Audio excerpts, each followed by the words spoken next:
My name is Tiana Clark. I'm a first-year graduate student for poetry in the creative writing department at Vanderbilt University. When I think of Trayvon Martin, I think of Emmett Till. When I think of Emmett Till, I think of young black men in the South. Then I think of young white men in the South. I think of my husband, who was white, born and raised in Franklin, Tennessee.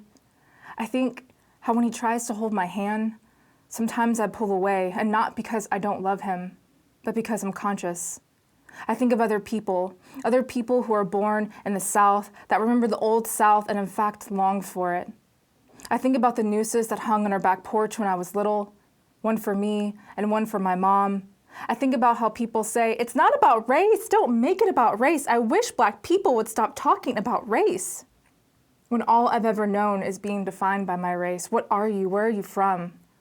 I say California, but that's not what they're looking for. They're asking about my parents.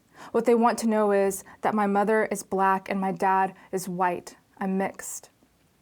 So when I think about a post-racial America, I don't, because Southern trees have strange fruit histories, roots deep red, tangled and gnarled. So again, when I think about Trayvon, I think of hoodies. Then I think of stereotypes and Skittles and high fructose corn syrup, tasting the rainbow. And then I think of gay marriage and then just marriage in general. And then I'm back to my husband and he's trying to hold my hand again. But the truth is I'm scared because I have to touch him differently in the South.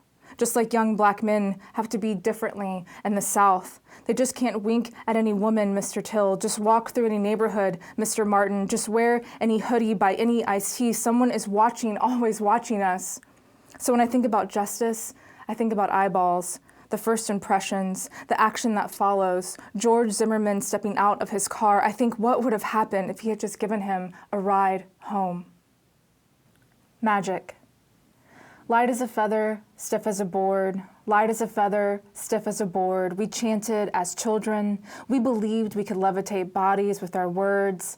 Like in my church, when the preacher placed charismatic fire in the palm of his hands to the crucible of our foreheads, he would shout, Jesus, blow peppermint-scented breath of spirit on each face.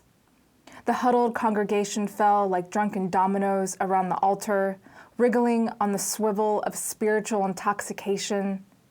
They called it slain in the spirit, consumed by divine ecstasy. I wanted to be the next ember, feel the singe from God all over my body. Except when the preacher laid his hands on me, I felt nothing. Only the dry heat of his dragon mouth. I wanted to believe their version of Jesus wouldn't skip me, so when he tried again, pushing me to a slant, I gave in. Lying on the carpet, encircled by hysterical laughter and blissed out faces, I cried. I was pretending.